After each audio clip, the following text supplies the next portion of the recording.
Deuxième lettre de saint Paul apôtre aux Thessaloniciens, chapitre 2. Frères, nous avons une demande à vous faire à propos de la venue de notre Seigneur Jésus-Christ et de notre rassemblement auprès de lui. Si l'on nous attribue une inspiration, une parole ou une lettre prétendant que le jour du Seigneur est arrivé, n'allez pas aussitôt perdre la tête, ne vous laissez pas effrayer.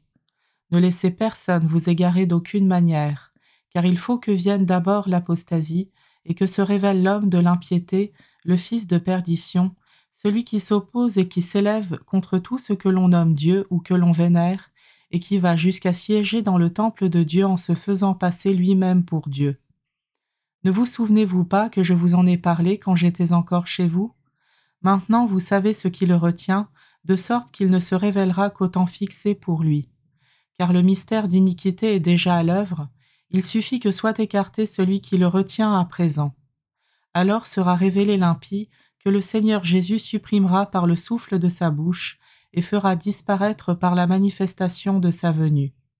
La venue de l'impie, elle, se fera par la force de Satan, avec une grande puissance, des signes et des prodiges trompeurs, avec toute la séduction du mal, pour ceux qui se perdent du fait qu'ils n'ont pas accueilli l'amour de la vérité, ce qui les aurait sauvés.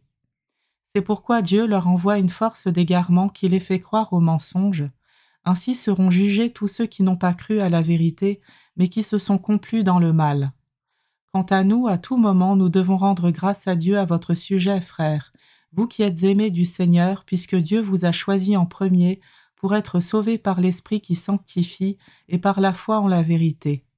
C'est à cela que Dieu vous a appelés par notre proclamation de l'Évangile, pour que vous entriez en possession de la gloire de notre Seigneur Jésus-Christ. Ainsi donc, frères, tenez bon, et gardez fermes les traditions que nous vous avons enseignées, soit de vive voix, soit par lettres.